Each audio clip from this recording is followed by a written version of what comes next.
Welcome to Grandma's kitchen. வாழ்க வளமுடன், வாழ்க பல்லாண்டு. இன்னைக்கு சின்னதாக ஒரு ஹெல்த் டிப் சொல்லட்டுங்களா? வெயில் காலத்தில் நம்மளுக்கு பித்தம் ஜாஸ்தி ஆயிருச்சுன்னா ஒரு லெமன் எடுத்துக்கோங்க. ஒரு டம்ளரில் உப்பு சர்க்கரை ரெண்டையுமே போட்டுக்கோங்க. அந்த லெமனில் உள்ள விதை ஃபுல்லாக நம்ம டம்ளரில் இருக்கிற மாதிரி புழிஞ்சுக்கோங்க. ஜூஸ் ஃபுல்லாக பிழியணும்னு கிடையாது, விதை தான் ரொம்ப இம்பார்ட்டண்ட்டு. அதுக்கப்புறம் அதில் டம்ளரில் ஃபுல்லாக தண்ணியை ஊற்றிட்டு சீரகம் இருக்கு இல்லையா, அதை கையில் நசுக்கி போட்டு நல்லா கலந்து குடித்தோம்னா உடம்புல இருக்கிற எப்படியா பார்த்த பித்தமும் கண்ணு காணாமல் ஓடி போயிருங்க. ட்ரை பண்ணி பார்க்கலாம் நம்ம எல்லாருமே. நம்ம வாழைக்காயில் ஒரு ஃப்ரை பார்க்க போகிறோங்க. இது நல்லா ரொம்ப கிறிஸ்பியாக ரொம்ப டேஸ்ட்டாக இருக்கும். வாழைக்காயை தோலெல்லாம் எடுத்துட்டு இது மாதிரி குட்டி குட்டி ஸ்கொயர் பீசஸாக நான் கட் பண்ணி வச்சுருக்கேன். சின்ன க்யூப்ஸாக கட் பண்ணி வச்சுருக்கேன். அதாவது நம்ம பொரியலுக்கு கட் பண்ணுற மாதிரி சின்னதாக கட் பண்ணி வச்சுருக்கேங்க. இதை இப்போ நம்ம என்ன பண்ணலான்னா, இதை நம்ம எண்ணெயில் போட்டு பொரிச்சு எடுக்கலாங்க. இது ஸ்நாக்காகவும் எடுத்துக்கலாம், இல்லை நம்ம குழம்பு சாதத்துக்கு வத்தலுக்கு பதில் தொட்டும் சாப்பிட்லாம். எண்ணெயில் போட்டு பொரிச்சு மெதுவாக பொரிச்சு எடுக்கலாம்.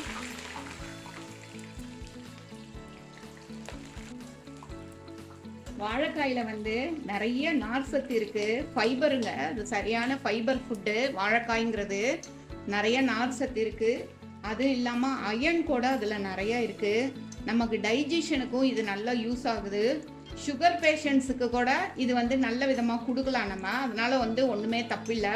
சுகர் பேஷண்ட்ஸும் நல்லா விரும்பி சாப்பிட்லாம். அது இல்லாமல் இதில் மாவு சத்து வேறு நிறைய இருக்குங்க. வாழைக்காய் பேசிக்காக உடம்புக்கு சின்ன வயசு உள்ள குழந்தைங்களுக்கெல்லாம் ரொம்ப ரொம்ப நல்லது. சின்ன பசங்கள்லாம் நிறைய எடுத்துக்கலாம். பாருங்கள், இது மாதிரி நம்ம டீப் ஃப்ரை பண்ணி எடுத்துக்கலாம். இது கொஞ்சம் ரோஸ்ட் ஆகிற வரைக்கும் வெயிட் பண்ணலாம். பாருங்கள், இப்போ நல்லா நமக்கு வெந்து வந்துருச்சு. வாழைக்காய் சூப்பராக வெந்து வந்துருச்சுங்க. நல்லா பொரிஞ்சு வந்திருக்கு. இதை இப்படியே ஒரு 2-3 டேஸ்க்கு ஸ்டோர் பண்ணி வச்சுக்கலாம்.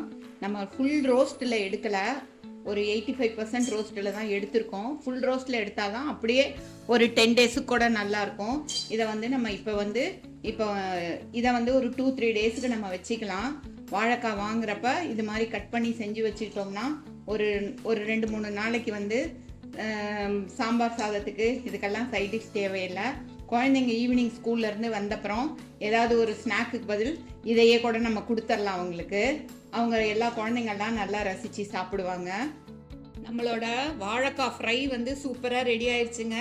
இது மேலே லைட்டாக மிளகாத்தூள், அப்புறம் கொஞ்சமாக உப்பு,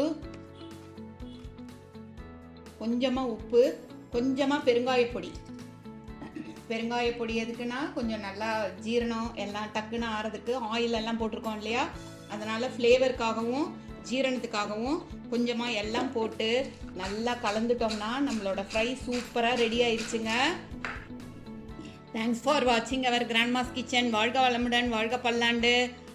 எல்லாரும் நிறைய லைக் பண்ணி பார்க்குறவங்க எல்லாம் சப்ஸ்கிரைப் பண்ணுங்கள், ஃப்ரெண்ட்ஸுக்கெல்லாம் ஷேர் பண்ணுங்கள். தேங்க்யூ.